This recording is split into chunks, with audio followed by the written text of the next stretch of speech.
नए संसद भवन में कार्यवाही शुरू हो चुकी है। कल जब पुराने संसद भवन से नए संसद भवन में सारे सांसद आए तब उन्हें संविधान की एक प्रति भेंट की गई थी। अब कांग्रेस पार्टी ने इस पर विवाद खड़ा किया है। कांग्रेस का यह कहना है कि ये जो प्रति संविधान की सभी सांसदों को दी गई है, इसमें संविधान की प्रस्तावना में कांग्रेस के अनुसार ये जो प्रस्तावना आप देख सकते हैं, इसमें समाजवाद और पंथ निरपेक्ष शब्दों को हटा दिया गया है। यह कांग्रेस पार्टी की ओर से कहा गया है। अधीर रंजन चौधरी ने इसको लेकर के अपनी आपत्ति भी दर्ज की है। यह संविधान की प्रति मेरे हाथ में है जो कि कल सभी सांसदों को दी गई है। हमारे साथ केंद्रीय मंत्री गिरिराज सिंह जी हैं। गिरिराज जी, ये संविधान है और हम सब जानते हैं कि जब प्रस्तावना ली गई थी उसके बाद 1976 में आपातकाल के दौरान संशोधन करके 2 शब्द जोड़े गए थे इसमें, पंथ निरपेक्ष और समाजवाद। अब ये कह रहे हैं कि ये जो संविधान दिया गया है इसमें ये दोनों शब्द हटा दिए गए। वो कह रहे हैं संविधान सरकार बदलना चाहती है। देखिए, संविधान की मूल प्रति में यही है और आप सब जानते हैं कि आपातकाल जब लगा था उसी समय इमरजेंसी के काल में ये सेकुलरिज्म शब्द को जोड़ा गया, पंथ निरपेक्ष को जोड़ा गया। ये सेकुलरिज्म मूल में नहीं है। इसमें कांग्रेस को आपत्ति नहीं होनी चाहिए क्योंकि अब वो सत्ता में थी तो जो मन हुआ सो किया, लेकिन मूल में नहीं था। मूल वही दिया गया।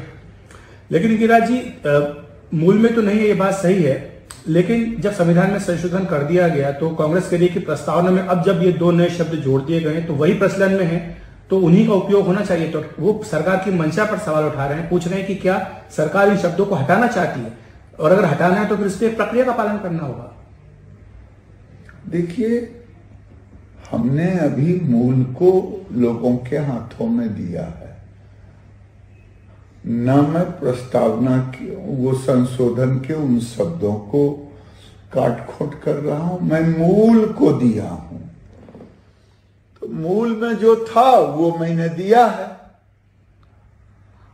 मैं काटा खोटा नहीं हूं, इसलिए इन्हें गलत नहीं समझना चाहिए। वो बात का बतंगर बनाने की कोशिश में है क्योंकि उनके पास कोई शब्द नहीं है। वो तो ऐसा कह दिए कल है।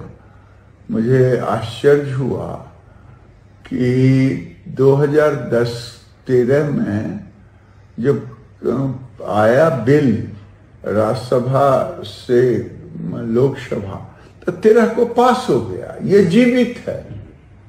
माननीय गृह मंत्री जी ने उठ के खड़ा होकर के कहा कि या तो इसको ऑथेंटिकेट करें या माफी मांगे या सुधार लें।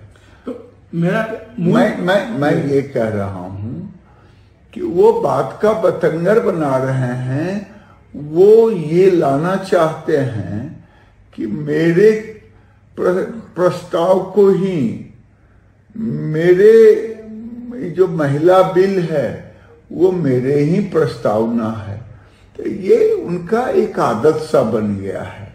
तो आदत को तो हम नहीं मिटा सकते। एक आखिरी प्रश्न, तो क्या सरकार की मंशा है कि जो प्रस्तावना, मूल प्रस्तावना है उस पर वापस आया जाए और ये जो संविधान संशोधन करके जो ये हटाए गए थे इनको शब्दों को हटा दिया जाए, जोड़े गए शब्द इनको हटा दिया जाए? क्योंकि विशेषज्ञ ये कहते हैं कि ये जो प्रस्तावना है संविधान की ये बेसिक स्ट्रक्चर में आ गई और बेसिक स्ट्रक्चर को आप छेड़छाड़ नहीं कर सकते। ये सुप्रीम कोर्ट का ऑर्डर है। मैं कह रहा हूं कि बेसिक स्ट्रक्चर को तो कोई छेड़छाड़ नहीं कर सकता। हमने केवल जो मूल था उसको लोगों को याद दिला रहा हूं कि मूल में क्या था। जी, बस इतना ही। धन्यवाद। तो केंद्रीय मंत्री गिरिराज सिंह स्पष्ट तौर पर कह रहे कि ये जो संविधान की प्रति सभी लोकसभा राज्यसभा सांसदों को दी गई है, इसमें प्रस्तावना वही प्रस्तावना है जो मूलतः संविधान सभा ने तय की थी और उसके बाद उसे अंतिम रूप दिया गया था। संसद भवन से अखिलेश शर्मा, एनडीटीवी इंडिया।